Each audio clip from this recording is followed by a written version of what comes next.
சிவ சிவ அன்பே சிவ மரக்கட்டளையில் பயணம் செய்யும் அனைத்து அன்பர்களுக்கும் இனிய இரவு வணக்கம். இன்றைய சிறப்பு விருந்தினராக வந்திருக்கும் டாக்டர் பிருந்தாஸ்ரீ சார் அவர்களை குருவின் சார்பாக வருகின்ற வரவேற்கிறேன். சார் டாபிக் சொல்லி ஸ்டார்ட் பண்ணிக்கலாம். வணக்கம். இன்றைய தலைப்பு ரமண மகரிஷியின் விசாரம். ரமண மகரிஷியின் ஆத்ம விசாரம் என்ன சொல்லலாம், அதுதான் இன்றைய தலைப்பு.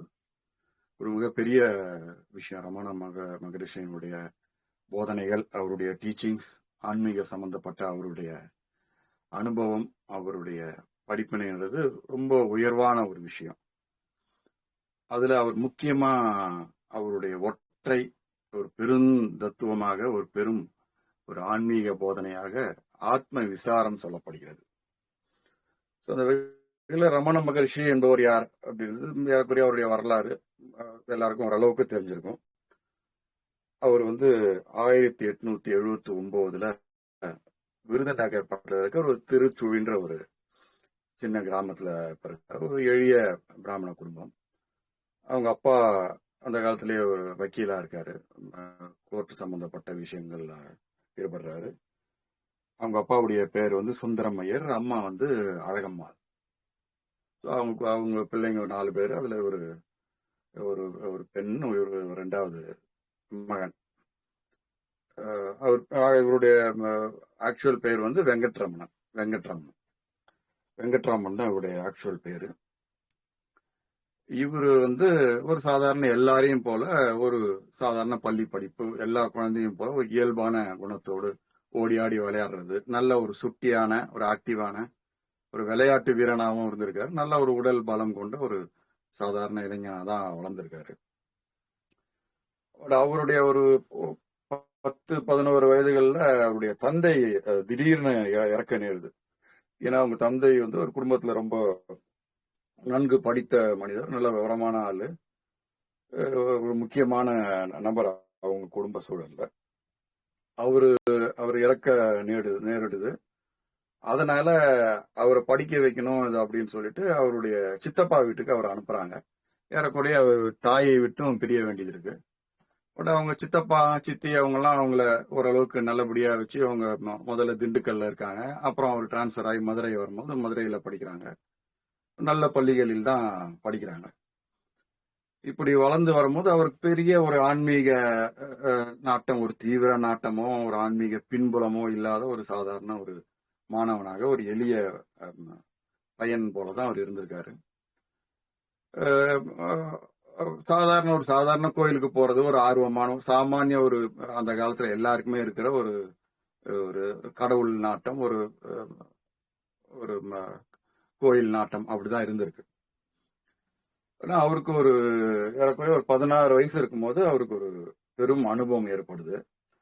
அதற்கு பின்புலமா அவருடைய தந்தையுடைய இறப்பு, அந்த கவலை, அவங்க தாயினுடைய பிரிவு அவருடைய மனதுக்குள் அவர் அறியாம ஒரு பெரும் அழுத்தமாவும் இருந்திருக்கலாம்.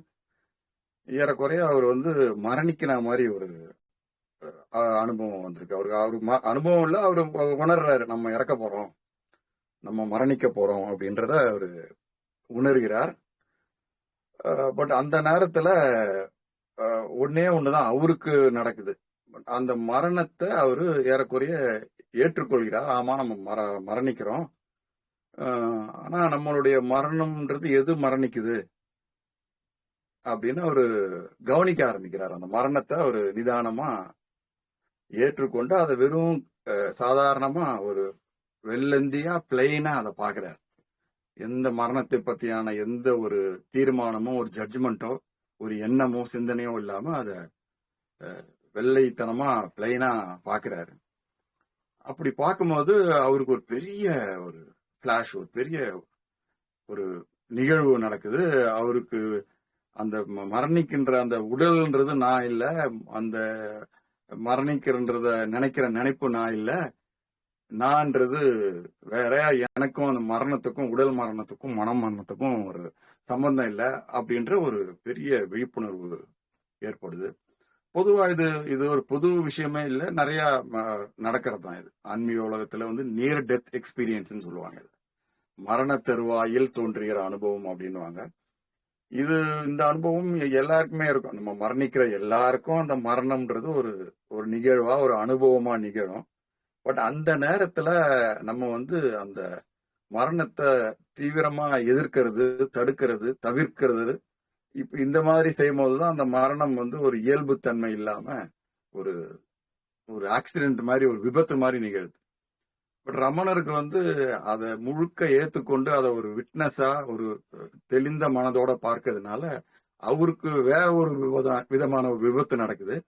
அது அவருக்கு ஒரு பெரிய ஆன்மீக ஞானத்தை, ஒரு விழிப்புணர்வை உருவாக்குது.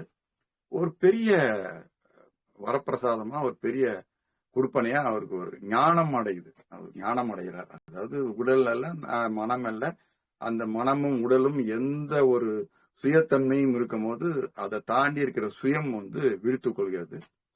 அப்படி ஒரு ஒரு ஒளி கொண்ட அந்த விழிப்புணர்வு அவரோடையே தங்கிடுது. அது சில பேர் கூட அந்த விழிப்புல இருந்து நியர் டெத் எக்ஸ்பீரியன்ஸ்ல அந்த விழிப்பு தோன்றியும் வெளியே வர்றவங்களும் இருக்காங்க. அதை முழுசா அதுக்கான மாற்றத்தை ஏற்றுக்கொள்ளாதவங்களும் இருக்காங்க. பட் ரமணருக்கு அந்த மாற்றத்தை முழுசா உணர்றாரு, அதை முழுசா உள்வாங்கிறாரு. அந்த மாற்றம் அவருக்கு வாழ்க்கையினுடைய எந்த நிகழ்வுலையும் அவளை விட்டு பிரியல. அப்படி ஒரு நிகழ்வு தான் ரமணருக்கு அவரை ஒரு ஞானியாக மாற்றுகிறது. ஒரு தெளிந்த, நம்ம மரபுல சொல்றதுன்னா, ஒரு ஞானியாக அவர் மாற்றப்படுகிறார். என்ன ஞானம்ன்றதுன்னா, என்ன ஓட்டங்களற்ற, சிந்தனையற்ற ஒரு நிகழ்கால வாழ்க்கையை நேரடியாக எதிர்கொள்வதுதான் ஞானத்தன்மை. அந்த தன்மை நிலைத்திருத்தல் தான் ஞானியின் தன்மை. எண்ணங்களற்ற, சிந்தனைகளற்ற, நேரடியா வாழ்க்கையில அணுகிற ஒரு தன்மை நமக்கு அப்பப்ப நிகழ்வுதான், நிகழாம இல்ல, அதை நம்ம கவனிக்கிறது இல்ல. பட் அந்த நிகழ்கிற தன்மை ஒருவரிடம் நிலைத்து போய் விடுவதுதான் ஞானத்தன்மையா, ஒரு ஞானியின் தன்மையா சொல்லப்படுகிறது. அப்படி ஒரு நிலைத்த தன்மை அவருக்கு உருவாகுது. அதுக்கப்புறம் அவருக்கு இந்த வாழ்வின் மீதான ஒரு பிடிப்பு அற்று போறாரு. ஒரு எது மேலேயும் ஒரு பெரிய ஆர்வம் இல்லை. உள்ளுக்குள்ளேயே அவரு தியானத்திலேயே உட்கார்ந்துறாரு. அந்த அந்த ஆனந்த அனுபவத்திலேயே அப்படியே அமர்ந்துடுறாரு. பெரும் தியானத்துக்குள்ள போறாரு. அவருக்கு அங்க இருக்க பிடிக்கல. அந்த உலகாதய விஷயங்களுக்குள்ள ரொம்ப இன்வால்வ் ஆகிறதுக்கு பிடிக்கல. ஒரு சில நாட்களுக்கு, சில வாரங்களுக்கு அப்புறம் அவர் வீட்டுல இருந்து பொய் சொல்லிட்டு எங்கேயோ வெளியே போறான்னு கொஞ்சம் காசு எடுத்துக்கிட்டு கிளம்பி திருவண்ணாமலை வர்றாரு. பட் அதற்கு முன்னாடி ஒரு நிகழ்வு நிகழுது. யாரோ ஒருத்தங்க அவருக்கு முன்னாடியே திருவண்ணாமலைன்னு ஒரு இடம் இருக்கிறதா உள்ளுக்குள்ள தோண்டிக்கிட்டு இருக்கு. ஆனா அவரை பொறுத்த வரைக்கும் அது உண்மை அப்படி ஒண்ணு இல்லை. ஆனா நமக்கு தான் தோணுது அப்படின்னு நினைச்சிருக்காரு. யாரோ ஒருத்தங்க அவங்க தெரிஞ்சவங்க வீட்டுக்கு வரும்போது திருவண்ணாமலைக்கு போயிட்டு வந்தேன்னு சொன்னோன்னா ஒரு பெரிய அதிர்ச்சி அடைகிறார். எப்படி இது, நம்ம எண்ணத்துல மட்டும் திருவண்ணாமலைன்னு ஒண்ணு இருக்குன்னு நினைச்சிட்டு இருந்தோம். அது உண்மையிலேயே அப்படி ஒரு ஊர் கிடையாது. நமக்கு உள்ளுக்குள்ள மனசுல தோன்றது விஷயமா இருந்தது. அது உண்மையிலேயே அப்படி ஒரு ஊர் இருக்கான்றது ஒரு பெரிய அதிர்ச்சி ஆயிடுறாரு. அங்க போகணும்னு அவருக்கு ஒரு பெரும் ஆர்வம் வந்தது. அதனால அவர் இந்த ஆன்மீக விழிப்பு ஏற்பட்ட பிறகு அவரு ஒரு உந்துதல் ஏற்பட்டு திருவண்ணாமலைக்கு வராரு. ட்ரெயின்ல இறங்கி, அது ஒரு சின்ன கதை மாதிரி ஒரு பாதி தூரம் திண்டிவனத்துல இறங்கி, விழுப்புரத்துல இறங்கி நடைப்பயணமா வராரு. அப்படி அவர் திருவண்ணாமலையில இந்த மலைகள் நிறைந்து, திருவண்ணாமலை நமக்கு எல்லாருக்குமே தெரியும், ஒரு மலைகள் சூழ்ந்த அந்த காலத்து 1900 ஏறக்குறைய 910 டைம் 19th செஞ்சுரியினுடைய முதன்மை காலம் அது. ஒரு இயற்கை சூழ்ந்த மலைகள் சூழ்ந்த அந்த திருவண்ணாமலை, பிரம்மாண்டமான அந்த திருவண்ணாமலையினுடைய அந்த கோயில் தான் இருக்கு. சுத்தி மலைகள், ஒரு பழமை வாய்ந்த ஒரு ஊர். அவர் போய் முதல்ல கோயில்ல போய் ஒரு பக்தி மனம் பூரிப்புனால கொஞ்ச நாள் அந்த கோயிலின் கருவறைக்குள்ளேயே இருக்காரு. அந்த சிவலிங்கத்தை கூட அரவணைச்சு இருக்காரு. அப்புறம் அங்கிருந்து நகர்ந்து வேறு வேறு இடங்களுக்கு போய் அமைதியா உள்ளுக்குள்ளேயே அந்த அந்த ஆன்மீக ஆழ்ந்த அனுபவத்துக்குள்ளேயே இருந்துடுறாரு. அது பல இடங்கள்ல அவரு உக்காந்து இருக்காரு. அப்படி உட்காரும் போது அவருக்கு சில பேர் அவரை இது பண்றாங்க. சின்ன பசங்க தெரியாம அவரை கல்லை வீசி அடிக்கிறாங்க, துன்பப்படுத்துறாங்க. அந்த நேரத்துல நமக்கு சேஷாத்திரி சாமிகள்னு அவரும் இன்னைக்கு திருவண்ணாமலையில ரொம்ப அவருடைய ஆசிரமம் இருக்கு. ஒரு புகழ்பெற்ற அவரு ஒரு சாதாரண, அவரும் ஒரு சாமியாரா இருக்காருங்க. அவர் இதை கேள்விப்பட்டு அவரை அந்த இடத்துல இருந்து, ஏன்னா அவர் ஒரே இடத்துல நாள் கணக்கா மாச கணக்கா உட்காந்துருக்காரு, ஒரு உணவு இல்லாம. அவர் உடம்ப பூச்சிகள் எறும்பு எல்லாம் கடிக்குது. அதை பத்தியான எந்த ஒரு கவனமும் இல்லாம ஒரு ஆழ்ந்த ஒரு மையத்துல ஒரு தியான நிலையிலேயே, அந்த ஆழ்ந்த நிலையிலேயே அவர் இருக்காரு. அவரை கொண்டு வந்து உடம்பெல்லாம் சரி பண்ணி வேற இடத்துல உட்கார வைக்கிறாங்க. அப்படிதான் அவரு ஒரு நீண்ட நெடுங்காலமா இந்த மாதிரி திருவண்ணாமலையில ஒரு ஒரு இடமா, ஒரு குகையிலையா, சில காலம் ஒரு தோப்புகள்ல, அந்த மாதிரிதான் அவர் இருக்காரு. ஒரு சில பேர் தான் அவருடைய இதை தெரிஞ்சு அவரை மெல்ல அணுகுறாங்க. ஒரு ஒரு ஒரு ஞானியா இருக்காரு, ஒரு பெரிய மகான் தன்மை கொண்டவரா இருக்காரு அப்படின்றது அவர் அணுகி வராங்க. மெல்ல மெல்ல அவரை பார்க்கறதுக்கு ஆட்கள் வராங்க. அவரை சுத்தி கொஞ்சம் ஆன்மீக தேடல், தீவிர தேடல் உள்ள நல்ல படித்தவர்களும் அவரை சுத்தி மெல்லமா வராங்க. ஒரு சாமானிய மனிதர்களும் அவரை வந்து பாக்குறாங்க. அவர் ஏறக்குறைய ஒரு 20 வருஷம் இந்த மாதிரி குகைகள்லயும் மலைகள்லயும், ஸ்கந்தாசிரமம், வேறு ஒரு இந்த குகை கோயில் திருவண்ணாமலையில தெரியும் எல்லாருக்கும். அந்த குகையில கொஞ்ச நாள் இருக்காரு. அப்புறம் ஸ்கந்தாசிரமத்துல அவருக்காக ஒரு சின்ன மலையிலேயே வடிவமைத்த ஒரு சின்ன இடத்துல ஸ்கந்தராசிரமம்னு அந்த பேர்ல அங்க இருக்காரு. இப்படிதான் அவருடைய வாழ்க்கை போகுது. ஆனா அவர் வந்து வர்றவங்களுக்கு தொடர்ந்து ரொம்ப நாள் அவர் மௌனமாவே இருந்திருக்காரு. அதுக்கப்புறம் அவரை பார்க்க வர்றவங்கள அவர் தரிசனம் ஏறக்குறைய அவங்களோட உட்கார்றாரு. இவர் எதிரில் இங்க உட்காந்துருக்கு. அவரை பார்க்க வர்றவங்க அவரை பார்த்துட்டு எதிரில் சில பேர் பேசிட்டு போவாங்க, சில பேர் உட்காந்துட்டு அவரை பார்த்துட்டு போவாங்க. ரமணரை பொறுத்த வரைக்கும் அவருக்கு ஒரு விசேஷ ஒரு குணமும் ஒரு தன்மை இருந்தது. என்னன்னா, அவர் வந்து வரவங்களை எந்த ஒரு வார்த்தையோ ஒரு ஒரு அறிவுரையோ ஒரு போதனையோ இல்லாம தன்னுடைய பார்வைகள் வழியா அவங்களுக்கு ஒரு பெரிய ஒரு அமைதி தன்மையையும் ஒரு அனுபவத்தையும் கடத்தினார். அது ஒரு சில ஞானிகளுக்கு, ஞானிகள்ன்றது ஒருத்தருக்கும் ஒரு ஒரு சிறப்பு குணங்கள் இருக்கும், ஒரு சிறப்பு தன்மைகள் இருக்கும். அந்த வகையில ரமண மகரிஷியை பொறுத்த வரைக்கும் அவரு தன்னுடைய பார்வை வழியா பார்க்க வரவங்களுக்கு ஒரு ஆழ்ந்த ஒரு அனுபவத்தை கடத்துற ஒரு சிறப்பு தன்மை அவருக்கு இருந்திருக்கு. அதை அவர் வாழ்நாளினுடைய கடைசி நாள் வரைக்கும் அதை அவரு பண்ணிக்கிட்டு இருந்தார். அவருடைய போதனைகளை விட அவரே இதை ஒரு சிறப்பா, அவர் இதை பத்தி பெருமையா சொல்லிக்கல, பேசிக்கல, இதை பத்தி பெரிய உரையாடலுக்குள்ள போலனாலும் அவருடைய பார்வை வழியான ஒரு அனுபவத்தை கொடுத்தாரு. அதாவது பார்க்க வரவங்க அவங்களுடைய தேவைகள், தேடல்கள், அவங்களுடைய உயரங்கள், தன்மைகளுக்கு ஏற்ற போல கஷ்டப்படுறவங்களுக்கு அவங்க கஷ்டத்திலிருந்து அவங்கள ஒரு பெரிய அமைதிக்குள்ள அந்த கஷ்டத்திலிருந்து விலக்கி கொண்டு வர்றது, தேவைகள் இருக்கிறவங்களுக்கு அவங்களுக்கு தேவையானதை அவர்களை தேடி வரா மாதிரி ஒரு தன்மையை உருவாக்குவது, உண்மையிலேயே ஆன்மீக தேடல் உள்ள வர்றவங்களுக்கு ஒரு பெரிய ஆன்மீக அமைதியும் ஒரு அனுபவத்துக்குள்ளேயும் தள்ளுறது. அதாவது அவங்களுடைய உயர்வு தன்மைக்கு ஏற்றா போல அவங்களுக்கு அனுபவங்களை கொடுக்கிறாரு. அந்த வகையில அவர் முக்கியமா நினைச்சது ஒரு ஆன்மீக தன்மை, ஒரு ஒரு நம்ம அவர் எதிரில் போய் உட்கார்றவங்களுக்கு ஒரு நிகழ்த்தன்மை, தன்னை இங்க இருக்கிறத தவிர வேற எந்த சிந்தனையும், அதாவது நம்மளுடைய சிந்தனைகளே ஒரு அழிக்கும் ஒரு ஒரு எளிய விஷயம்தான் அது. பட் இருந்தாலும் ஆன்மீகத்தினுடைய உயர் விஷயமும் அதுதான்.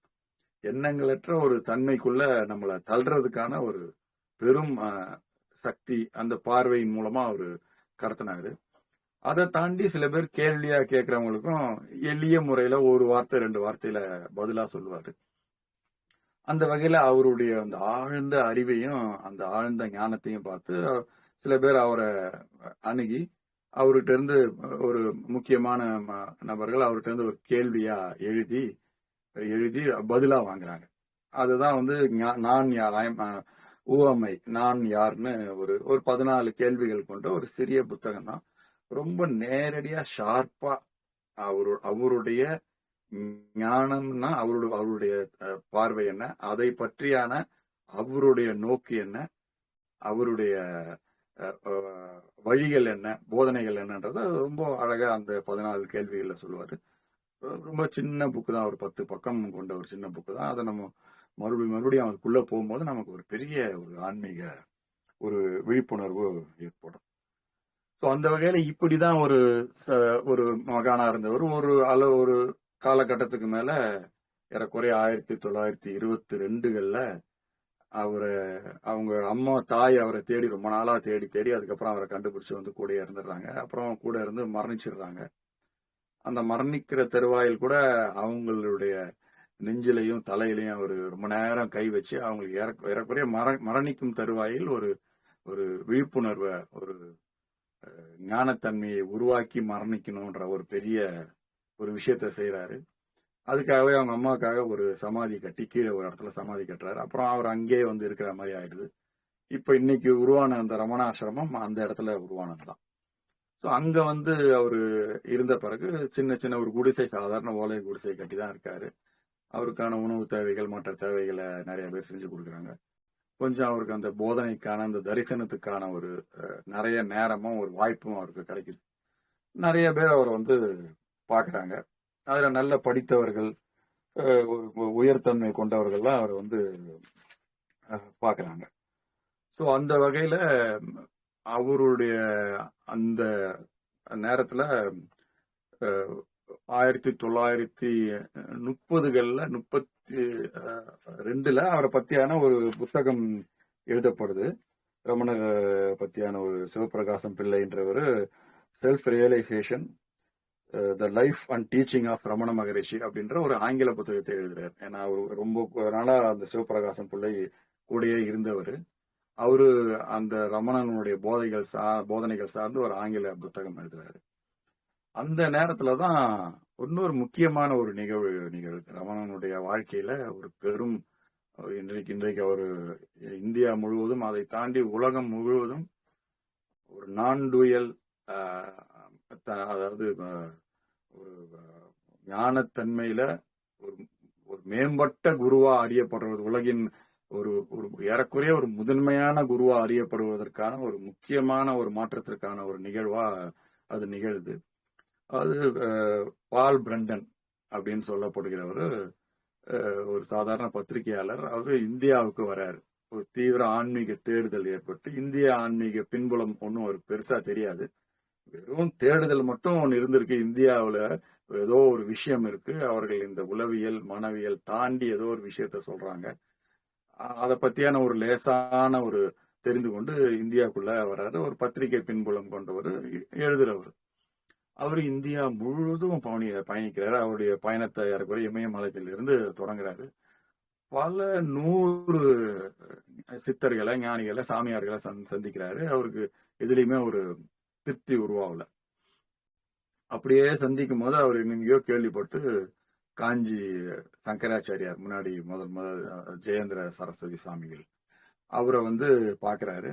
பார்த்து அவரு, நான் உங்களுடைய டீச்சிங்கை கேட்கணும், உங்க கூட இருக்கணும், நீங்க இந்த ஆன்மீகம் சார்ந்து என்ன சொல்றீங்கன்றத நான் வந்து ஒரு நோட்ஸா எடுக்கணும், அதை ஒரு உரையா இது பண்ணணும் அப்படின்னு சொல்லும் போது அவர், இல்ல எனக்கு அதுக்கான சூழ்நிலை இல்லை, இதுல எனக்கு வேற கடமைகள் இருக்கு, ஆனா அப்படி உங்களுக்கு செய்யணும்னா நான் ஒரு முக்கியமான ஒரு நபரை சொல்லுறேன், திருவண்ணாமலையில ரமண மகரிஷின்னு ஒருத்தர் இருக்காரு, அவரை போய் பாருங்க, அவரு அதற்கான ஒரு வாய்ப்பை உங்களுக்கு கொடுப்பாரு, அது ஒரு நல்ல வாய்ப்பா இருக்கும் அப்படின்னு சொல்றாரு. அவர் ஏற்கனவே ரமண மகரிஷியை கேள்விப்பட்டிருந்தாலும் அவர் அதை போய் பார்க்கணுன்ற ஒரு பெரிய ஆர்வம் இல்லாம தவிர்த்துக்கிட்டே வர்றாரு. நம்ம காஞ்சி சங்கராச்சாரியார் சொன்ன உடனே சரி பார்க்கலாம் அப்படின்ட்டு ஒரு நண்பர் ஒருத்தர் தெரிஞ்சவரோட கூப்பிட்டுட்டு போறாரு. அவர் போகும்போது ஏறக்குறைய சில கேள்விகளோட தான் போறாரு. போனோடனே வழக்கம் போல ரமண மகரிஷி எல்லாருடையும் அந்த ஒரு தரிசனத்துல அந்த ஒரு இதுல உட்கார்ந்துருக்காரு. இவரும் போய் அமைதியா அவர் முன்னாடி உட்கார்றாரு. வந்து பார்த்துட்டு அவர் பெருசாவும் ஒன்னும் அவரை இது பண்ணல. ஆனா ரொம்ப நேரம் அப்படி உட்காந்துக்கிட்டே இருக்கும் போது அவருக்குள்ள இருக்கிற அந்த கேள்விகள், ஏறக்குறைய ஒரு 20-30 கேள்விகளை அவரு எழுதியே வச்சிருந்தாரு. அத்தனை கேள்விகளும் அவர்கிட்ட இருந்து மறைஞ்சு போகுது. அதாவது ரமணருடைய அந்த பார்வை மட்டும் இல்ல, அந்த ஞானிகளுக்கு எப்பயுமே அவர்கள் இருப்பே நமக்கு ஒரு பெரிய ஒரு பாதிப்பை உருவாக்கும், ஒரு பெரிய மாற்றத்தை உருவாக்கும். அந்த வகையில ரமணர் வந்து இந்த தீவிர தேடுதல் உள்ள அந்த பால் பிரண்டன் என்ற ஒரு ஆங்கிலேயருக்கு அந்த ஒரு பெரும் அனுபவத்தை கொடுக்கிறார். பெரும் அமைதி நிகழ்வுது அவருக்கு வாழ்க்கையில. இதுக்கு முன்னாடி அவரு உணராத, அவருக்கு தெரியாத ஒரு பெரும் அனுபவம் உருவாகுது. ஒரு அமைதி உருவாகுது. கேள்வி கேட்காமயே போயிடுறாரு. அந்த கேள்வியே வரல. அதுக்கப்புறம் அவரு போயிடுறாரு. ஆனா அவர் அந்த அனுபவம் ரொம்ப அவருக்கு ஒரு ஆர்வமா இருந்திருக்கு. ரெகுலரா அங்கேயே இருக்காரு, வராரு. அதுக்கப்புறம் மெல்ல ரமண மகரிஷியிடம் பேச துவங்குறாரு. சில கேள்விகளும் கேட்கிறாரு. அதற்கான ஒரு அழகான பதில்களையும் பெறுறாரு. அவரு தான் வந்து 1934ல இந்த இந்திய அனுபவம், இந்த இந்த அவர் இந்தியாவுக்கு வந்த ஒரு ஒரு நூற்றுக்கணக்கான ஆன்மீகவாதிகளை சந்திச்ச ஒரு அனுபவத்தை the search of secret India அப்படின்ற ஒரு புத்தகமா எழுதுறாரு. அந்த புத்தகத்துல ரமண மகரிஷியை பத்தி எழுதுறாரு. மற்ற அனுபவங்களை தாண்டி அவர் புத்தகத்தின் ஒரு பின்பகுதியில தான் அவருக்கு அவர் தேடி வந்தது ஒரு கிடைச்ச மாதிரி, அந்த தேடுதலுக்கான ஒரு விடை கிடைச்ச மாதிரியான ரமண மகரிஷியிடம் கிடைச்சதுன்ற ஒரு விஷயத்தோட அவர் எழுதும் போது அது வந்து ஏறக்குறைய ஒரு உலக புகழ்பெற்ற புக்கு, ஒரு விஷயமா மாறுது. அந்த புக்கே ஒரு ஒரு ஃபேமஸான ரொம்ப ஒரு புகழ்பெற்ற புக்கா ஆகுது. அந்த புத்தகத்தின் வழியா ரமணரும் ஒரு பெரிய உலகத்துக்கான ஒரு புகழா மாறுறாரு. அவரை நிறைய பேர் தேட ஆரம்பிக்கிறாங்க உலகம் முழுவதும். அப்படி தேடி பல பெரும் மனிதர்கள், அதாவது சோமர்செட் மேம்னு சொல்லுவாங்க, அந்த காலத்தினுடைய ஒரு பெரும் எழுத்தாளர், உச்சத்துல இருந்த ஒரு எழுத்தாளர், அவரு வந்து ரமண மகரிஷியை சந்திச்சுட்டு போறாரு. அவரே அவருடைய நாவல்ல, அந்த ரேசர் எட்ஜின்னு ஒரு நாவல்ல ஏறக்குறைய ரமணனுடைய கதாபாத்திரத்தை வச்சு அந்த ஆங்கில நாவலை எழுதுறாரு. அதே போல சம்மிங் அப்னு அவருடைய ஒரு பெரிய இது, அவருடைய இந்திய பயணத்தை எழுதுறாரு. பிளஸ் கார்ல் ஜுங்னு ஒரு பெரிய உளவியல் நிபுணர், அவரு ஃப்ராய்டினுடைய சிஷியன், உளவியலினுடைய தந்தை என்று அழைக்கப்படுகிற சிக்மண்ட் ஃப்ராய்டினுடைய நேரடி மாணவராக இருந்த கார்ல் ஜுங்கும் அவரை சந்திக்க வராரு. பட் அந்த சந்திப்பு நிகழல அப்படின்றது தான் சொல்றாங்க. ஆனா அவருடைய தேடி அவர் இந்தியாவுக்கே வராரு. இந்தியாவுடைய பல இடங்களை சந்திக்கிறாரு. உளவியல் தாண்டி ஏதோ ஒரு விஷயத்த இவங்க சொல்றாங்க. ஏன்னா அந்த காலத்து மேற்குலகம் அதிகபட்ச மனித வாழ்க்கையினுடைய அதிகபட்ச பிரச்சனையாக மனதையும் அந்த மனதில் ஏற்படுகிற அந்த உளவியல் தன்மையா தான் பார்த்தாங்களே தவிர அதை தாண்டி ஒரு விஷயங்களை பார்க்கல. ஆன்மா அப்படின்ற ஒரு விஷயத்த அவங்க பெருசா கவனிக்கல, மதிக்கலைன்னே சொல்லலாம். பட் அவருக்கு இந்த ஒரு விஷயத்த கேள்விப்பட்டு வந்து அவரும் இதை நிறைய இது பண்றாரு. அது போல இன்னும் பல உலக புகழ்பெற்ற ஐஎம் தட்னு எழுதின ஒரு ஃப்ரைட்மேன், அவரும் வந்து ரமண மகிழ்ச்சியை பார்க்கிறாரு. அவரு அப்புறம் தான் நிசர்கதத்த மகாராஜனுடைய ஐஎம் தட் அப்படின்ற ஒரு புத்தகத்தை வடிக்கிறார். அவர் தான் ஒரு புகழ்பெற்ற காந்திக்கு கூட அவர் தான் ராட்டைய செஞ்சு கொடுத்தவர் அப்படின்னு செஞ்சு கொடுத்தவர்.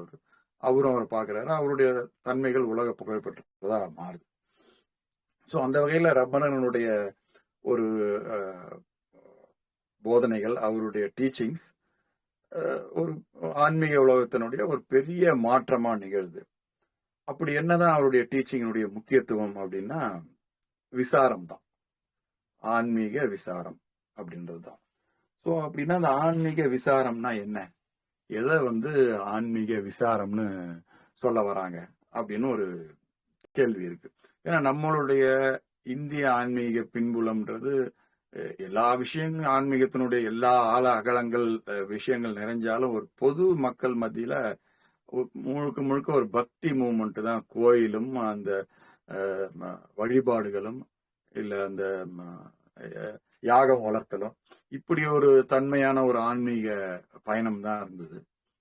அதை மீறிய இல்லைன்னா ஒரு போதனைகள், அறிவுரைகள் அப்படின்னு இருந்தது. பட் அதை மீறி ரமணனுடைய ஒரு ஆன்மீக ஒரு போதனை, டீச்சிங்ன்றது ரொம்ப ஒரு வித்தியாசமான விஷயமா இருந்தது. அதாவது நான் யார் அப்படின்றத நீங்க கேளுங்க.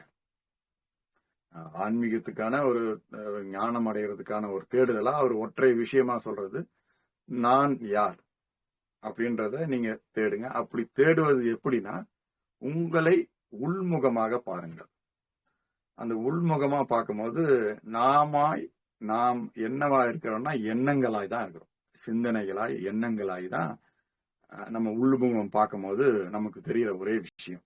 வெளியில இருக்கிற அந்த பொருட்கள், இந்த பொருட்தன்மை சார்ந்து கண்ணை மூடி நம்ம உள்ள பார்க்கும்போது நமக்கு ஒரு பெரிதாய் ஒரு விரிகிற விஷயம் வந்து சிந்தனைகள், எண்ணங்கள் தான்.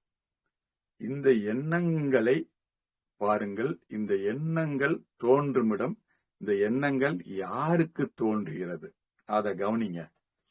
அப்படி தொடர்ந்து ஒரு தீவிர தொடர்தன்மையோட கவனிக்கும் போது அதை தாண்டி இருக்கிற நீங்கள், நான் யார் என்ற ஒரு உண்மை உங்களுக்கு புலப்படும். அந்த நான் என்பது நீங்கள் நினைக்கிற, நாமும் நினைக்கிற அந்த நான் நம்ம கிடையாது. அதை தாண்டிய ஒரு தன்மை, அதுதான் வந்து ரியல் செல்ஃப், உண்மையான நான் அதுதான் அப்படின்றாரு. அந்த விசாரம் பொதுவா நமக்கு சாமானிய ஆன்மீக தேடுகிறவர்களுக்கு ஒரு ஒரு போரான விஷயமா கூட தெரியும். எப்படி என்ன ஒரு உள்முகமா, ஏன்னா எதையுமே நம்ம வெளிப்படையா வெளித்தன்மையோட செஞ்சு செஞ்சு பழக்கப்பட்டவங்க. அதற்காக தான் இப்ப இருக்கிற ஆன்மீக எவ்வளவோ விஷயங்கள், அந்த பக்தி மார்க்க சார்ந்த பல விஷயங்கள் ஒரு வெளித்தன்மையோடய இன்னும் இருக்கு. அந்த ஆன்மீகத்துல இருந்து நம்ம சுத்தமா விலகிடக்கூடாது, எப்பயோ ஏதோ ஒரு வகையில அதுக்குள்ள வரணும்ட்டு தான். பட் ரமண மகரிஷி அதுக்கெல்லாம் ஒரு பெருசா ஒரு வேல்யூ கொடுக்கல, ஒரு மதிப்பு கொடுக்கல. அவருடைய ஒற்றை திரும்ப திரும்ப திரும்ப பல வருஷங்களாக, ஏறக்குறைய ஒரு 50 வருஷங்களாக அவர் திரும்ப திரும்ப ஒரு விஷயங்களை சொல்லிக்கிட்டு இருந்தது, உள்முகமாக கவனிங்க. உங்களுக்கு தோன்றுகிற எண்ணங்கள் யாருக்கு தோன்றுதுன்னு கேள்வி கேளுங்க. அப்படி கேட்டுக்கிட்டே நீங்க தொடர்ந்து கேள்விக்குள்ள போகும்போது உங்களுக்கு ஒரு தரிசனம் ஏற்படும். ஏறக்குறைய அவருடைய அந்த அந்த கேள்விக்கு போறதுக்கு முன்னாடியும் ஒரு நிலை நம்ம வேணும்னா, முதல்ல ஒரு அமைதிக்குள்ள போகணும். ஒரு கண்ணை மூடுறதோ இல்ல கண்ணை மூடினாலும் சரி, முதல்ல ஒரு அமைதிக்குள்ள போயிட்டு அந்த அமைதி தன்மையில ஒரு நீண்ட அமைதிக்கு அப்புறம் நம்ம எண்ணங்கள் தடையில்லாம எழுந்து கொண்டிருக்கிற அந்த பழக்க தோஷத்துல எழுந்து கொண்டிருக்கிற அந்த எண்ணங்களை நம்ம கவனிக்கும் போது அந்த எண்ணங்கள் ஏறக்குறைய தனியும், அந்த எண்ணங்கள் மட்டுப்படும், எண்ணங்கள் குறையும். அந்த குறைந்த தன்மைக்குள்ள நம்ம நிலைத்து நிற்க அந்த எண்ணங்களே அற்று எண்ணங்கள் ஒரு அழியும் தன்மைக்குள்ள போகும். இது நம்ம ஒரு ஒற்றை வார்த்தையா சுருக்கமா சொன்னாலும் ரமணருக்கு அது ரொம்ப எளிதா நிகழ்ந்தது, பல மகான்களுக்கு நிகழ்ந்தது. அவரே சொல்ற மாதிரி அது அவருடைய ஒரு ஒரு கர்மா, ஒரு ஒரு பல பிறவிகளில் செய்த ஒரு ஆன்மீக தேடல்கள், ஒரு ஆன்மீக முயற்சிகளின் விளைவா அது வருது. பட் நம்ம அதை மட்டுமே நம்ம ஒரு முக்கியமான கருத்தா இல்லாம ஒரு ஆன்மீக தேடுதல் உள்ள எல்லா ஆன்மீக தேடுதல்னு கூட இல்ல, அவருடைய மொழிகளிலே சொன்னீங்கன்னா மனித பிறப்பிக்கான ஒரு முக்கியமான கடமையை நான் யாருன்றத தெரிஞ்சுக்கிறது தான் அப்படின்றத ஒரு விஷயத்த சொல்றாரு. மனித பிறப்பினுடைய ஒரு மனிதனுடைய ஒற்றை கடமை என்பது நான் யாருன்னு தெரிஞ்சுக்கிட்டது தான். அது தெரிஞ்சுக்கிறதுக்கு அப்புறம் தான் நம்ம எந்த கடமையா இருந்தாலும் செய்யணும், எந்த செயலாவும் இருக்கணும். அதுதான் ஒரு முதன்மையான கடமை அப்படின்றத அவரு வலியுறுத்தி சொல்றாரு. ஸோ அந்த வகையில நம்ம வந்து அந்த அந்த தேடுதல் தன்மைக்குள்ள, அந்த நான் யாருன்னு தன்மைக்குள்ள நம்ம நகரணும். அதை நம்ம உடனே அப்படி தேடுதல் கிடைக்கும்போது அதுக்குள்ள ஒரு சலிப்போ இல்ல அதன் மேல் நமக்கு வந்து ஒரு ஒரு பிடிமானமோ இல்லாம இருந்தாலும் நம்ம அதை ஒரு ஒரு எளிய முயற்சியா பண்ணணும். நம்ம அது பெரிய விஷயமாவோ ஒரு பிரம்மாண்டமாவோ ஏதோ ஒரு விஷயம் பெருசா செய்ய போறோன்ற ஒரு எந்த ஒரு சிந்தனை மற்றும் ரொம்ப சாதாரணமா எளிமையா நம்ம அமைதியான சூழ்நிலையில நம்ம மனதை எண்ணங்களை கவனிச்சுக்கிட்டே இருக்கணும். அவ்வளவுதான். இது பாத்தீங்கன்னா இது இது சொல்ல சில பேருக்கு அது ஒரு கடினம் மாதிரி தெரியும். பட் அவங்க உட்காந்து அதை செய்ய செய்ய அவங்களுக்கே ஒரு ஒரு ஒரு பெரிய அதிசயம் நிகழும். இவ்வளவு எளிமையா அப்படின்றது அந்த ஒரு விஷயத்த ஒரு பயிற்சிக்கு மூலதான், பயிற்சி பிளஸ் ஒரு தீவிர ஆர்வம். அது ரமணரும் சொல்றதுதான். ஒரு பெரிய ஆர்வம் இருந்தால் ஒழிய, ஒரு தீவிர தேடுதல் இருந்தால் ஒழிய அது உள்ள போக முடியாது. அப்படி அந்த தேடுதலின் பின்புலமா நம்ம வேற வேற வகையில சிதறி போகாம, ஏன்னா அவர் எல்லா வகையும் இல்ல, மற்ற எத்தனையோ யோக மார்க்கங்கள், மூச்சு பயிற்சி எல்லாம் அவர் சொல்லும் போது ஏறக்குறைய மனதை ஒரு அமைதி தன்மைக்குள் கொண்டு வரும். அவ்வளோ வரைக்கும் தான் அந்த மூச்சு பயிற்சி செய்ய முடியும். யோகங்களும் தியானங்களும் அந்த வகையில தான் இருக்கும். ஆனால் நீங்க இந்த உங்க எண்ணங்களை தாண்டி அது உருவாகுகிற இடமாகிய அந்த நானை நீங்க கேள்வி கேட்டு நகரும் போதுதான் உங்களுக்கான உண்மையான மாற்றம் நிகழும். அந்த ஒற்றை வழிதான் ஞானத்துக்கான ஒரு கூர்மையான ஒரு நேரான வழி. பொதுவா இன்னைக்கு வந்து ஆன்மீக உலகத்துல டைரக்ட் பாத்துன்றது ஒரு ஃபேமஸான ஒரு பிரேஸ். நேர்வழி, ஆன்மீகத்துக்கான நேர்வழி. அந்த நேர்வழியினுடைய முதன்மை கர்த்தா ரமண மகரிஷி தான். இந்த நூற்றாண்டினுடைய ஒரு 20ஆம் நூற்றாண்டினுடைய 19ஆம் நூற்றாண்டினுடைய ஒரு ஞான உலகத்தினுடைய ஒட்டுமொத்த அந்த ஞான மார்க்கத்துக்கான ஒரு பெரும் ஒரு பயணத்தை ஒரு புதுமை தன்மைக்குள்ள கொண்டு போய் அதை நேர் வழி டைரக்ட் பாத் அப்படின்ற ஒரு விஷயத்த இந்த உலகத்துக்கு கொடுத்தது ரமண மகர்ஷி தான். அதுக்கப்புறம் அதுக்கு முன்னாடி இருந்தது, அதாவது யாருக்குரிய உபநிஷதங்கள் வேற வேற விஷயங்கள் ஞான மார்க்கத்தினுடைய ஒரு நேரு வழியை பத்தி பேசுது. நம்ம இந்திய பின்புலத்துக்கு அது சொல்ல போனா ரொம்ப புதுசு கிடையாது. ஆனா வெஸ்டர்ன் வேர்ல்டுக்கு இது வந்து ஒரு ஒரு அதிசயமான விஷயமா இருந்தது. அவங்க தான் இந்த பதத்தை கொடுக்குறாங்க, டைரக்ட் பாத்துன்றத. நம்ம இந்திய பின்புலத்துல அது எல்லாருக்குமே பல ஞானிகள் சித்தர்கள் அதை சொன்ன விஷயம் தான். பட் நம்ம அதை ரொம்ப கவனிக்கிறது இல்லை. அதை நம்ம ஏதோ ஒரு சூழ்நிலையால அதை நம்ம தவிர்க்க நேர்கிறது. ஏன்னா நம்ம வெளி உலக பார்வையிலேயே வெளி வாழ்க்கையிலேயே வாழ்வதனால அந்த உள்முக பார்வைக்குள்ள நம்ம போக விரும்புறதுனால விரும்ப விரும்ப ரொம்ப காட்டுறதுனால இல்லாதனால நம்ம அந்த வெளி உலகம் சார்ந்த ஆன்மீக தன்மைக்குள்ளேதான் கவனம் செலுத்துறோமே தவிர ஒரு உள்முக திரும்புதல் அப்படின்றத நம்ம கவனம் செலுத்துறதுல அந்த ஒரு போதனைகள் அந்த ஞான பாடங்கள் நமக்கு இருந்தாலும் அதை கவனிக்கல. ஆனா அது ஒரு ரமண மகரிஷி சொல்லும் போது அது மேற்கு உலகத்தை போகும்போது அவங்க இதை வந்து ஒரு டைரக்ட் பார்த்தா ஒரு நேர் வழியா அதை பாக்குறாங்க. அப்படி ஒரு நேர் வழியின் தன்மையில இந்த ஒரு வழிதான் ஞானத்துக்கான ஒரு நேர் வழின்றாரு.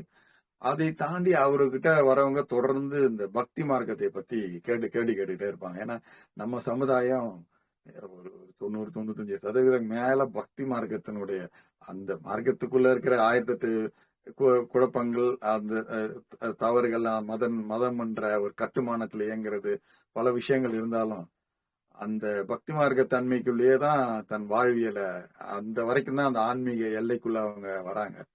அப்படி இருக்கும்போது அவரு அதை வந்து ஒரு பெரிய தவறா அவர் சொல்லல. பக்தி மார்க்கத்துக்குள்ள போலாம். ஆனா அந்த பக்தி மார்க்கம்ன்றது என்னன்னா சரணடைதல். பக்தின்றது என்ன, நம்ம வந்து ஒரு கடவுள் என்று நம்மளுடைய எண்ணங்களுக்குள் நம்மளுடைய அறிவுக்கு எட்டன சிந்தனைக்குள்ள ஒரு கடவுள் தன்மையை நம்ம என்ன நினைக்கிறோமோ அந்த தன்மைக்கு தன்னை ஒப்படைத்தல் தான் பக்தி மார்க்கம். அந்த வகையில நீங்க அவரு சொல்றது என்ன, நீங்க உங்களுக்கு உள்ளுக்குள்ள இருக்கிற அந்த சுயம்தான் கடவுள். அந்த கடவுள் தன்மை கொண்டதுதான் அந்த சுயம். அவருடைய ஞானத்தன்மையிலேயே சொல்லும் போது அவர் பின்னாடி அதுதான் சொல்றாரு. அந்த விழிப்புணர்வு, அந்த விழிப்பு தான் கடவுள் தன்மைன்றாரு. அந்த கடவுள் தன்மைக்கு உங்களை சமர்ப்பணம் செய்யுங்கள் அப்படின்னு தான் சொல்றாரு. இது இன்னும் பக்தி மார்க்கத்தை உன்னுடைய ஒரு முக்கியமான ஒரு விஷயத்த உள்ள கொண்டு வர சரணடைதல்.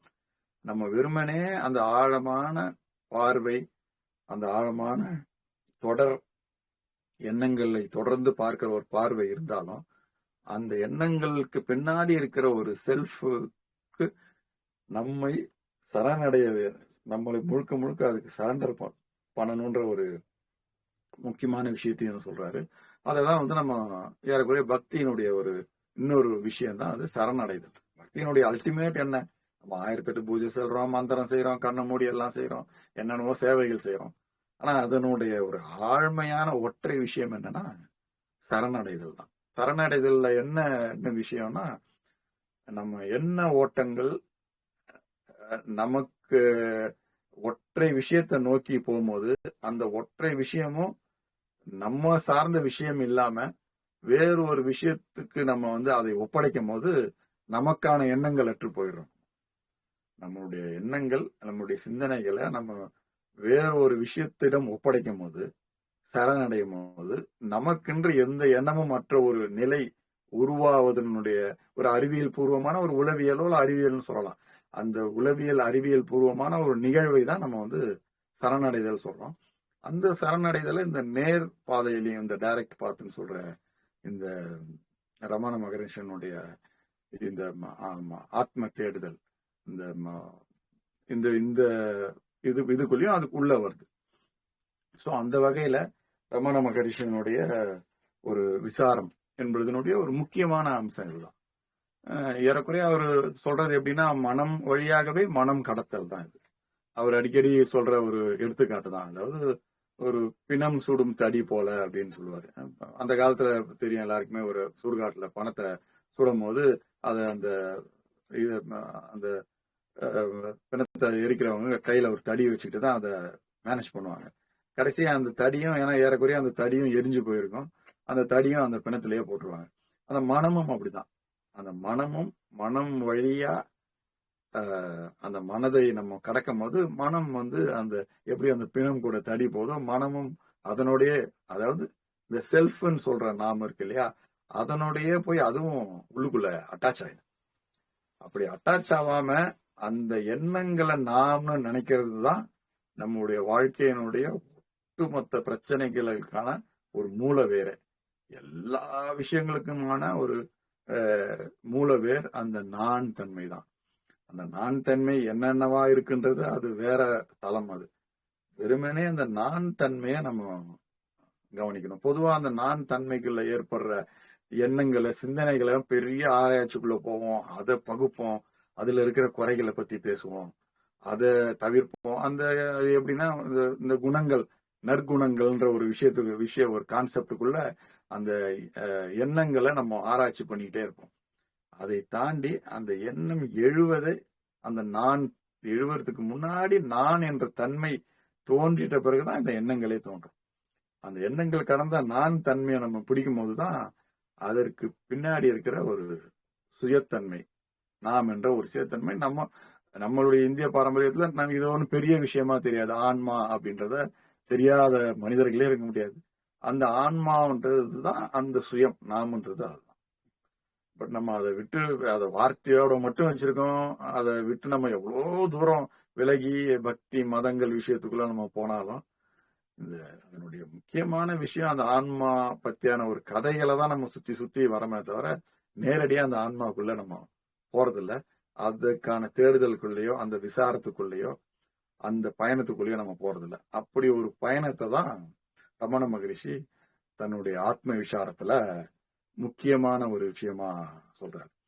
ஏறக்குறைய அவர் சொல்றது இந்த மனம் அழிதல், அந்த மனம் போய் தான் என்ற அந்த ஆன்மா கோடு இணைதல் அப்படின்றது எப்படின்னா, இன்னொரு எடுத்துக்காட்டும் அவரும் சொல்றதுதான். அந்த திரைப்படம் பார்க்கும்போது நம்ம ஸ்கிரீன் இருக்கிறது தெரியாது. அந்த ஸ்கிரீன்ல ஓடுற காட்சிகளை தான் நமக்கு தீவிரமா அதனுடைய தான் வாழ்ந்துட்டு இருப்போம். அதுதான் நம்ம கண்ணுக்கு தெரியுமே தவிர அதுக்கு பின்னாடி இருக்கிற திரை தெரியாது. அந்த ஸ்கிரீன்ல இருக்கிற படங்கள் மூவ் ஆன பிறகுதான் அந்த திரை இருக்கிறதே தெரியும். அந்த உண்மையா என்னன்னா, அந்த திரை இல்லைன்னா அந்த ஸ்கிரீன்ல படமே ஓடாது. அதனால அந்த நம்மளுடைய எண்ணங்கள், சிந்தனைகள், அதனுடைய மூலத்தன்மையே அந்த திரையே அந்த ஆன்மா தான். அந்த ஆன்மாவுடைய திரை இல்லைன்னா நமக்கு எண்ணங்கள் இல்லை, மனம் இல்லை, ஈவன் உலகத்துல இருக்கிற பொருட்களே இல்லை. நம்ம உலகத்துல இருக்கிற அத்தனை பொருட்களும் நமக்கு தெரிய வர்றது நம்மளுடைய ஆன்மா தன்மையின் வழியாதான். அதுதான் நம்ம ஆங்கிலத்துல கான்சியஸ்னஸ் சொல்லுவோம், அவேர்னஸ் சொல்லுவோம், கவனித்தல், உணர்தல் அப்படின்றோம். அந்த கவனித்தல், உணர்தல் இல்லைன்னா நமக்கு வெளி பொருட்களே இல்லை. அததான் நம்ம அத்வைதத்திலையும் நம்ம சொல்றது. அப்படி அந்த கவனித்தல் தன்மைக்குள்ள நம்மளை குவித்து நம்ம ஒரு பயணம் போகும்போது நம்ம ஒரு பெரிய ஒரு விழிப்பு ஏற்படுது, பெரிய ஒரு ஒளி உண்டாகுது. அந்த தன்மையிலிருந்து நம்ம செயல்பாடுகளை செய்யும் போது, அந்த ஒரு தளத்திலிருந்து நம்ம செயல்கள் செய்யும் போது அதனுடைய செயல்களுடைய தன்மையே ஒரு பெரும் உயர்ந்த தன்மையா மாறுது. அதுதான் இந்த உலகத்துக்கு நம்ம செய்ய வேண்டிய பெரும் கடமையா அவர் சொல்றாரு. இந்த ஒரு ஆன்மீக தேடுதல் அந்த சுயத்தன்மையில இருந்து மனத்தளத்துல இல்லாம, மனம் என்ற நான் தளத்துல இல்லாம, அந்த உண்மையான நான் தளத்துல இருந்து அந்த மனம் வழியாவே, அந்த எண்ணங்கள் வழியாவே, உடல் வழியாவே நம்ம செய்ய வேண்டிய, இந்த உலகத்துக்கு செய்ய வேண்டிய கடமைகளை செய்யும் போதுதான் அது ஒரு சரியான செயலாக மாறுகிறது. இந்த உலகத்துக்கு ஒரு தேவையான செயலா மாறுது அப்படின்றது அவருடைய ஆத்ம விசாரத்தினுடைய ஒரு ரொம்ப முக்கியமான ஒரு விஷயம். ஸோ அது அவர்கிட்டயே சில பேர் அந்த கேட்கும் போது, நீங்க ஏன்னா இது நம்ம சொல்றோம் அந்த ஆன்மான்றது, பட் நம்ம அறிவின் வழியா, மனம் வழியா அதை அனுபவிக்க முடியாது, எண்ணங்கள் வழியா அதை அனுபவிக்க முடியாது. அனுபவம் மட்டும்தான் அதை அனுபவம் கொடுக்கும். அப்படின்னு கேட்கும்போது அவர்கிட்டயே சில பேர் கேள்வியா கேட்கறாங்க, நீங்க அதை என்னவா சொல்ல வர்றீங்க அப்படின்னும் போது நமக்கு ஏற்கனவே ஒரு தெரிஞ்ச விஷயம்தான். சத் சித் ஆனந்தம் இதுதான் அது அப்படின்றத ஒரு ஒரு ஒரு எளிய ஒற்றை வார்த்தையில சொல்றாரு. அது என்னவா நீங்க ஒரு சொல்லுவீங்க அப்படின்னு சொல்லும் போது சத் சித் ஆனந்தம், சத்தியம் அதுதான் உண்மை. அதாவது பொதுவா நமக்கு வந்து ஒரு ஒரு கயிறை பாம்புன்னு நினைச்சிட்டு இருக்கோம். அது நைட் நேரத்துல இருட்டுல போகும்போது அது பாம்பா இருக்கும். ரொம்ப உத்து கவனிச்சு அது அசையல அப்படின்னு மெல்லமா அதை பார்க்கும்போது கயிறுன்னு தெரிஞ்ச உடனே நம்ம மறுபடியும் ஒரு பாம்புன்னு ஒரு ஒரு சந்தேகத்துக்குள்ள போகவே மாட்டோம். என்ன எத்தனை பேர் சொன்னாலும் அதை நம்ம நம்ப மாட்டோம். அதுதான் உண்மை அறிதல். அந்த உண்மையான ஒரு நிலைக்குள்ள போகும்போது நமக்கு ஒரு பெரிய எந்த சந்தேகமும் இல்லாம ஒரு உண்மை தன்மை நிகழும். அததான் வந்து ஆன்மீகத்துல ஒரு உண்மைன்ற ஒரு பாதையும் ஒரு முக்கியமான பாதையா சொல்றது இதுதான். சந்தேகமற்ற ஒரு ஒரு தன்மைக்குள்ள இருக்கும்போது அந்த சுயத்தன்மைக்குள்ள போகும்போது ஒரு உண்மை நிலையை நம்ம உணர்வோம். அந்த உண்மை நிலையில இருக்கும்போது நமக்கு இந்த உலகத்தை பற்றியான, வாழ்க்கை பற்றியான, சூழ்நிலை பற்றியான, எதை பற்றியான எந்த சந்தேகமும் இல்லாத ஒரு ஒரு தன்மை ஏற்படும். அததான் வந்து நம்ம சத் அப்படின்ற உண்மை. சித்தம்ன்றது அறிதல் தான். அதாவது நம்ம வந்து எதையும் வந்து நம்ம அறிவின் மூலமாக அறிகிறோம். அந்த நம்ம அறிவுன்றது அந்த எண்ணங்களும் கலந்து அந்த அறிவின் மூலமா அறியும் போது நமக்கு அது ஒரு உண்மை அறிதலா இல்லாம ஒரு மாயையா தெரியுது. நம்மளுடைய அறிதலை எண்ணங்கள் உள் நுழைந்து அந்த கண்ணாடி வழியா பார்க்கும்போது நம்ம பார்க்கறதெல்லாம் பொய் தான். அதுதான் ஒரு மாயா. நம்ம நம்ம உலகமே ஒரு மாயைன்னு சொல்றதுக்கு முக்கியமான பின்புலமே நம்ம அறிவு. அந்த அறிவை முன்னாடி போட்டிருக்கிற ஒரு கண்ணாடியா நம்ம எண்ணங்கள், மனங்கள், சிந்தனைகள் இருக்கும்போது அந்த கண்ணாடி வழியா பார்க்கும்போது அது உண்மை இல்லை. அந்த கண்ணாடியை கழட்டிட்டு வெறும் அறிவின் வழியா பார்க்கும்போது நமக்கு எந்த சந்தேகமும் மற்ற ஒரு தெளிவு தோணும். எந்த குழப்பமும் இருக்காது. எந்த குழப்பமும் ஏற்படாது. ஏற்படுற குழப்பங்கள் அது ஒரு குழப்பமாவே இருக்காது. அப்படி ஒரு தெளிந்த அந்த சித்தம் தான். அந்த சித்தத்தை தான் சத்து உண்மை. அந்த சித்தம் ஆனந்தம் அது ஒரு முக்கியமான விஷயம். ஏன்னா உலக மனிதர்களினுடைய இந்த ஆன்மீக தேடுதலுக்கான ஒரு முக்கிய மூலமே எல்லா மனிதர்களும் சந்தோஷத்தை, ஆனந்தத்தை விரும்புறாங்க. அதுதான் அந்த ஒற்றை ஒரு துருப்புச்சீட்டின் வழியாக தான் எல்லாருமே ஆன்மீகத்துக்குள்ள அட்லீஸ்ட் குறைஞ்சபட்சம் ஒரு பக்திக்குள்ளேயாவது இல்லை ஏதோ ஒரு தேடுதலுக்குள்ளேயாவது ஏதோ ஒரு செயலுக்குள்ளேயாவது எந்த ஒரு செயலை செஞ்சாலும் அது தவறோ நன்மையோ எந்த செயலை மனிதர்கள் செய்தாலும் அதற்கு பின்புலமா அவங்க செய்யற ஒரே காரணம் ஒரு சந்தோஷம் கிடைக்கணும், மகிழ்ச்சி கிடைக்கணும் தான். அந்த மகிழ்ச்சி ஒரு நிலையற்று இருக்குதுன்றத ஒரு பெரும் குழப்பத்துலதான் நம்ம வந்து தொடர்ந்து அடுத்த செயல்களை அதை செஞ்சுக்கிட்டே இருக்கோம். தொடர்ந்து அது நிலை இல்லாம நம்ம கைவிட்டு போயிட்டே இருக்கு. பட் நீங்க இந்த ஆத்ம விசாரம் வழியா தொடர்ந்து உங்களுடைய சுய தரிசனத்துக்குள்ள போகும்போது அந்த ஆனந்தம் ஒரு நிலைத்த தன்மையை பெறுது. அங்க எந்த குழப்பமும் உருவாகிறது இல்ல. அந்த ஆனந்த தன்மை தான் உண்மையான ஆனந்தம், நிலைத்த ஆனந்தம். இந்த சத் சித் ஆனந்தத்தினுடைய ஒரு முக்கியமான கூறு இதுதான். நம்ம ஆன்மீக விழிப்புற்ற தன்மைக்கான ஒரு எடுத்துக்காட்டா சொல்லலாம். எந்த சந்தேகமும் மற்ற தெளிந்த அறிவுள்ள ஒரு ஆனந்த தன்மையில் நம்ம இருக்கோமா? அப்படி இருக்க முடிஞ்சா நம்ம ஒரு இயல்பு தன்மையில உண்மையான சுயத்தன்மையில இருக்கும். அவ்வளவுதான். இதை ஒண்ணும் பெரிய கடவுள் இல்ல உயர்ந்த ஒரு ஞானம் அப்படின்றது கூட இல்லாம உண்மையான ஒரு தெளிந்த சுயத்தன்மையில் இருக்கிறோம்ன்ற ஒரு சாதாரணமாவே இதை சொல்லலாம். இந்த சுயத்தன்மையிலிருந்து விலகிறதுனாலதான் நம்ம வாழ்க்கையினுடைய எல்லா குழப்பங்களுக்கும் எல்லா பிரச்சனைகளுக்கும் காரணமா இருக்கு. அந்த பிரச்சனைக்குள்ளேயும் நம்ம மறுபடியும் நம்மள சுயத்தன்மைக்குள்ள தள்ளுறது இந்த ஆனந்தம் தான். இந்த ஆனந்தம் இந்த உலகம் பொய்ன்னு நமக்கு அப்பப்போ நம்மள அறியாம நம்ம அறிவின் வழியா தெரிஞ்சுக்கிறது தான். ஸோ அப்படி ஒரு பயணம் நம்ம போகும்போது இந்த ரமணர் சொல்கிற இந்த ஆத்ம விசாரத்துக்குள்ள போலாம். ரமணர்களுடைய எத்தனையோ புத்தகங்கள் அவரு கேள்வியா பதிலா எழுதி கொடுத்த நான் யார், அது இல்லாம அவரே ரிபுகீதை பல விஷயங்களை மொழிபெயர்ப்பு செஞ்சிருக்காரு. விவேக சூடாமணி, சங்கராச்சாரியருடைய விவேக சூடாமணிய அவர் சொல்ல மொழிபெயர்ப்பா செஞ்சிருக்காரு. ஒரு உயர்ந்த ஆத்ம ஞானத்துக்கான ஒரு முக்கியமான ஒரு புத்தகம். ஒரு சைவ சித்தாந்தத்துக்குள்ள ஒரு முக்கியமான விஷயமான ரிபுகீதைய மொழிபெயர்ப்பு செஞ்சிருக்காரு. உள்ளவை 40ன்னு ஒரு அந்த ஆன்ம தரிசனத்தை பத்தியான ஒரு அழகான ஒரு 40 பாடலை வெண்பாவா எழுதியிருக்காரு. ஒரு 4-5 புத்தகங்கள் அவரே நேரடியா அவருடைய வாய் வழியா இது பண்ணியிருக்காரு. மற்றபடி அவரை பற்றிய அவர் கேள்வியா கேட்ட, அவருடைய பல வருடங்களாக அவரிடம் பல பேர் கேட்ட கேள்வியை பதிவு செய்து அந்த பதிலாக புத்தகங்கள் நிறைய இருக்கு.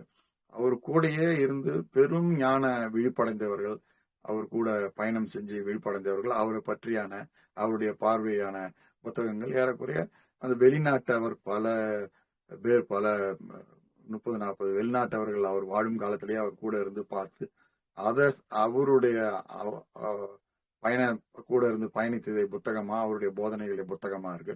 ஏறக்குறைய 100க்கும் மேற்பட்ட புத்தகங்கள் ஆங்கிலத்துல இருக்கு, எல்லாமே தமிழ் மொழிபெயர்ப்புலயும் இருக்கு.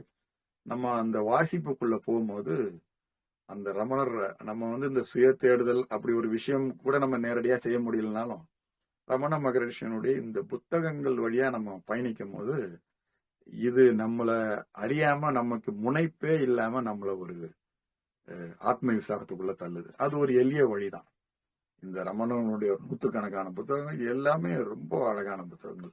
ரமண ஆசிரமத்திலேயே கிடைக்குது, அவங்களுடைய பிரசுரத்திலேயே எல்லா இடத்துலயும் கிடைக்குது. அந்த புத்தகங்கள்ல நம்ம பயணம் போகும்போதே நமக்குள்ள நம்மளுடைய பெரிய முயற்சியே இல்லாம நமக்குள்ள ஒரு ஆத்ம விசாரணை நிகழுது. அது ஒரு சுலபமான பயணம் தான். நம்ம நேரடியா உட்காந்து கண்ணை மூடி அப்படி பாக்குறது செய்யறது சில பேருக்கு ஒரு கடினமா இருந்தா கூட ஒரு புத்தகங்கள் வழியா ஒரு எளிமையா எளிய மொழியில தான் நிறைய புத்தகங்கள் சாதாரண அவருடைய கொஞ்சம் ஒரு பழைய தமிழா இருந்தாலும் உரைகளும் இருக்கு. அது அப்படி நம்ம போகும்போது நமக்குள்ள ஒரு ஆத்ம விசாரணை நம்மளை அறியாமலே வெகு சுலபமாக நிகழ்கிறது. ஸோ அதனால இன்றைய இந்த ரமண மகரிஷனுடைய ஆத்ம விசாரத்துல நம்ம இதுதான் முக்கியமா சொல்றோம். அவருடைய ஆத்ம விசார அந்த பயிற்சியை நம்ம தொடர்ந்து செய்யணும். அதுதான் இந்த ஆன்மீக தேடுதலின் ஒட்டுமொத்த ஆன்மீக தன்மையினுடைய ஒரு கூர்மையான ஒரு நேரடி வழி. அதுக்கு அவருடைய புத்தகங்கள் பிளஸ் அவரே சொன்ன மாதிரி அவரு இருக்கிற இடங்கள் இன்னைக்கு அவரையும் அதையும் ஒரு பூஜை தன்மையா ஒரு கோயில் தன்மையா சில விஷயங்கள் நிகழ்ந்தாலும் அவரு சொல்றதுதான். நான் மரணிக்கும் போது பல பேரை வருத்தப்படுறாங்க, ஐயோ நீங்க எல்லாமே எப்படி இருக்கும், ஏன் எங்களை விட்டு போறீங்க, என்னென்னவோ எதுக்கோ செய்தீங்க, உங்களை நீங்க இங்கே இருக்கிற மாதிரி பண்ணக்கூடாதுன்னு. எங்க போறேன் நான் இங்கேயே தானே இருக்க போறேன், நான் எங்க போறதுக்கு எனக்கு வழி இருக்கு, உடம்பு செத்து போகுது, நான் இங்கதான் இருக்க போறேன் அப்படின்ற மாதிரி அவரு அந்த ஆசிரமத்தை அங்க உள்ள போய் பல பேர் கண்மூடி அமைதியா இருக்கும் போதும் பெரும் மாற்றங்கள் நிகழுது. அந்த அமைதிக்குள்ள போய் அந்த நேரத்துல அந்த ஆத்ம விசார அந்த பயிற்சியும் தொடர்ந்து அவருடைய புத்தகங்கள் வாசிப்போம். அவருடைய சிந்தனை அவருடைய அந்த அணுக்கத்துல நம்ம உட்கார்ந்து ஆழ்ந்து போகும்போதும் நமக்குள்ள ஒரு பெரிய மாற்றங்கள் நிகழுது. ஸோ இதுதான் இன்றைய விஷயத்துல நம்ம ரமண மகரிஷனுடைய விசாரத்தை பத்தி நம்ம ஒரு உரையாடலா ஒரு பகிர்தலா இன்னைக்கு இதைதான் சொல்ல போறோம். இது சம்பந்தமாக ஏதாவது ஒரு கருத்தோ கேள்வியோ இருந்தா நம்ம அதுக்குள்ள போகலாம். Thank you so much. நல்லா இருந்தது. சந்திரா மேடம் இருக்கீங்களா? சந்திரா இருக்கீங்களா? சரி, ஓகே. Thank you so much. முடிச்சுக்கலாம் நினைக்கிறேன். ஒன் செகண்ட் நன்றி.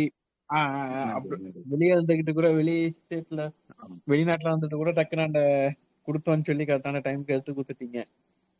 Thank you so much. ரொம்ப நன்றி, ரொம்ப நன்றி. Okay, thank you. டைம் என்ன சார் உங்களுக்கு? இங்க 3:20. சொல்லுங்கம்மா. நன்றிங்க சார். எவ்வளவு தெளிவா நீங்க ரமண மகரிஷி இப்பதான் அவரை பத்தி ஃபுல்லா தெரியுது. கொஞ்சம் தான் தெரிஞ்சு வச்சிருந்தேன். ஆனா இன்னைக்கு உங்க மூலமா நான் இவ்வளவு விஷயங்கள் தெரிஞ்சுட்டேன். ரொம்ப சந்தோஷமா, ரொம்ப சந்தோஷம். அந்த உள்ளவி 40 புக் ரொம்ப நல்லா இருக்கும் சார். நான் படிச்சிருக்கேன். ரொம்ப நல்ல விஷயம். ஆமா.